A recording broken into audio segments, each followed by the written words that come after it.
I know we will win, and how. That's General Syrskyi, the top Ukrainian military officer, in his first interview with a foreign publication since taking command a few months ago. There are a couple interesting aspects in this interview that I want to highlight, and the article in its entirety will be linked in the description below. They start out by talking about F-16s, asking when they're going to finally arrive in Ukraine. He says, quote, "I know, but I can't tell you about it, unfortunately." And I thought this was worth bringing up because there's been a lot of speculation about when these platforms will eventually arrive in Ukraine and can be used in the war against Russia.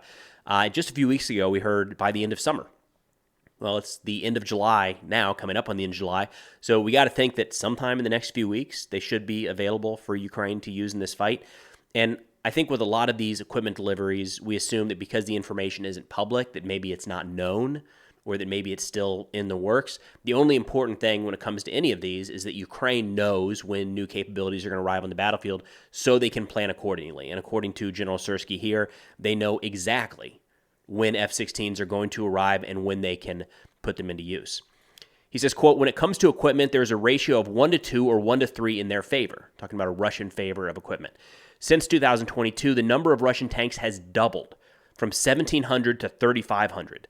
Artillery systems have tripled, and armored personnel carriers have gone from 4,500 to 8,900. The enemy has a significant advantage in force and resources. Therefore, for us, the issue of supply, the issue of quality, is really at the forefront. We see a lot of pictures. There's some really good trackers out there documenting, with photo and video evidence, all of the destroyed Russian equipment from the opening days of this war, and it's a lot. But I think this has been drilled into all of us at this point. That's a lot of losses for the Russian military. They had a lot in stockpiles, in storage, saved up, ready to be used in the case of war. It does seem like the Russian manufacturing base has picked up quite a bit, probably faster than most Western estimates. And then the refurbishment of old equipment has also picked up quite a bit in recent months and years, contributing to, as Syrskyi says here, despite all of the losses day in and day out that we're seeing in real time, with footage coming off the front, Russia is still able to increase the overall number of military equipment being utilized at the front. Overall, Syrskyi sought to put recent setbacks in context, and this is something we're going to get into some battlefield updates here in the second half of this video, and it's all Russian gains. But he puts that in context, saying Russia's creeping victories are tactical, local gains rather than an operational breakthrough, such as the capture of a major city. Quote, in principle, the enemy has not made any significant progress.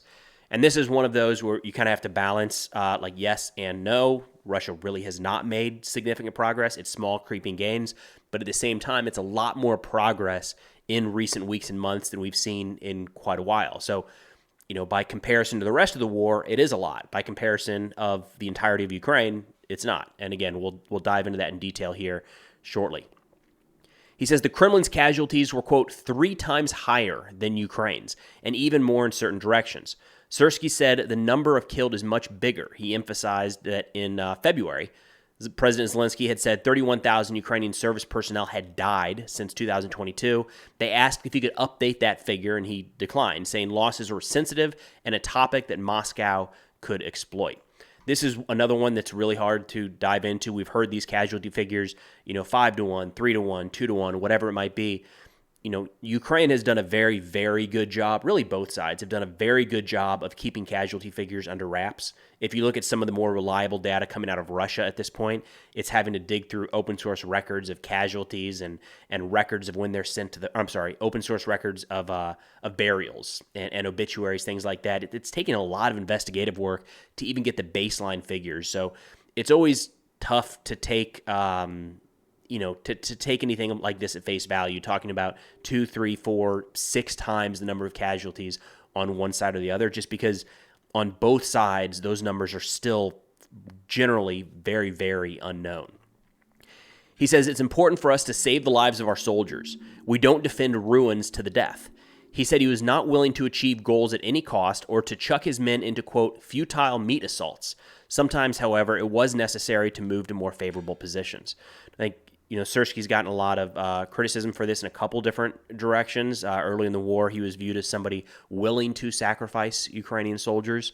Was that necessarily his tactics, or was it just the way the war was playing out at the time? And then in recent months, we have seen some withdrawals, notably from Avdiivka. It was one of his opening moves was to withdraw Ukrainian forces from that portion of the front. But, there were arguments of did he wait too long? Did he sacrifice too many Ukrainian soldiers holding that area, knowing that it would eventually be lost? It's kind of been a constant criticism, so it's, no surprise that comes up in an interview here with him. He said Kyiv did have a plan to take back Crimea more than a decade after Vladimir Putin illegally annexed it. Was this really feasible, he was asked. Quote, it's realistic. Of course, it's a big military secret. We will do everything we can to reach the internationally recognized borders of 1991. We have to win, to liberate our citizens who are in the occupied territories who are suffering. So I wanted to highlight that because for all of the tactical aspects we're seeing on the battlefield now, the air defense battles to try to protect Ukrainian cities and infrastructure, there is still back of mind for a lot of Ukrainian leadership. They have on the plate, how are they going to retake everything, to include Crimea? A note about mobilization here. Syrskyi said that without mobilization, he could not create new reserves and brigades, which were needed as Russia multiplied its own land forces. Quote, it's very important for us that all citizens of Ukraine fulfill their constitutional duty. He urged Ukrainians living outside of the country to take part as well. Quote, I hope that after the victory, they will be able to tell their children where they were. Where were you when all citizens of Ukraine were fighting in such fierce battles? That's the question. And look, to go back, earlier in this interview, they talked about the equipment disadvantage that Ukraine is at in terms of quantity. Russia has a lot more tanks, a lot more artillery pieces, and throughout much of this war, a lot more ammunition. They also have a lot more people. So a major issue for Ukraine from day one, and there's no reason to expect this to change at any point throughout this conflict, is Ukraine needs manpower to be able to continue fighting this war. So, Syrskyi not just appealing to the people inside of the country with new mobilization laws, but also to any Ukrainians who have moved abroad for any number of reasons, kind of, peer pressure, if you will, saying, what are you going to say when your grandkids ask, where were you when the war was raging? But again, I'll link that full article in the description below if you want to check it out in its entirety. The second piece here I wanted to move to was some battlefield updates where it's been essentially just Russian gains now for quite a while in certain areas of the front. I'm going to pull up a map here. We're going to be using Deep State Map and actually looking at some updated reports from Deep State. They do their own reporting and publish notes there as well. So where we're going to focus today is just west of Avdiivka in eastern Ukraine. But I wanted to start with kind of a zoomed out look at the map because as Syrskyi was talking about in his interview, we're seeing a lot of tactical gains by Russia at this point, which you can't discount. You can't write those off entirely. But when you look at the overall operational picture, that is the entire front in the eastern portion of Ukraine, it has hardly changed like at all. We're talking about a couple kilometers here and there, but by and large, this battlefield that you're looking at right now on the map has pretty much been unchanged for about a year at this point. So worth keeping that all in context. Now we're going to zoom into Avdiivka. This is the area we're going to focus on today.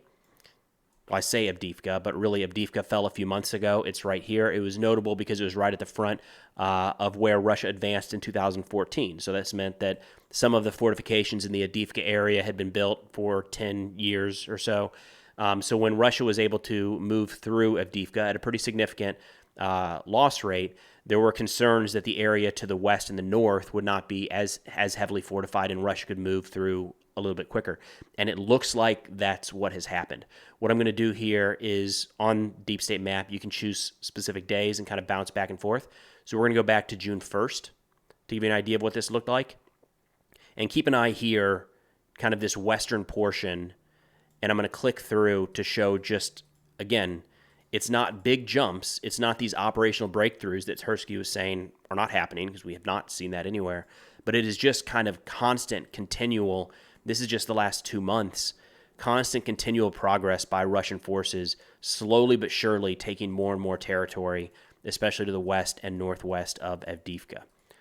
So I'm going to move forward until we get to the current situation here as of July 24th. I think there was an update. Yeah, we have an update here on July 24th. And this is the area we're going to be focused on today. Again, this is one of the challenges when looking at these map updates, and I'm torn on how detailed to get into some of this stuff because this specific pocket we're going to talk about does matter in the context of the war, but it's also just a very small pocket with only a handful of soldiers on each side fighting over it. How much does this play into, the big picture which side ends up victorious long term. I don't know. So something I kind of battle with when putting these updates together. Either way, what we're going to look at here is an update from Deep State Map. They say the enemy launched a massive assault on July 19th. Almost the entire village was abandoned. Urgent help arrived from another mechanized brigade, which stood on the western street of the village. They're talking here about progress. You see this at times referred to as progress. Going back to the 19th, this was the situation at the time.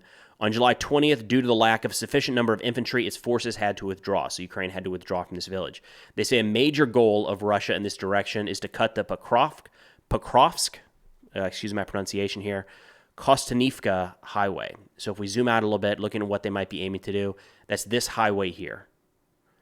And, throughout this war, it's hard because we look at some of these big objectives and say, well, Russia's clearly trying to do this, that, or the other.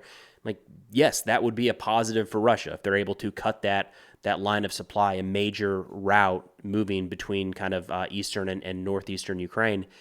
It's a long time coming, right? It's going to be a while, it looks like, still, even at this pace, before Russia has that under their control. But they are saying that this is a major objective of this advance.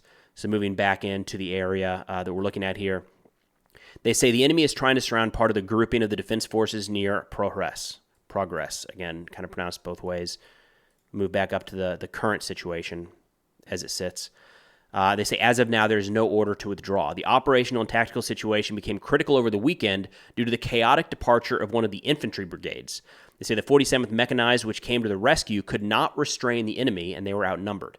They say, we hope that the right decision will be made, which will save human lives from further struggle and not landing a couple of hours in tactics. So essentially not just withdrawing, not just delaying tactics, but actually pulling those troops out in an appropriate amount of time if necessary.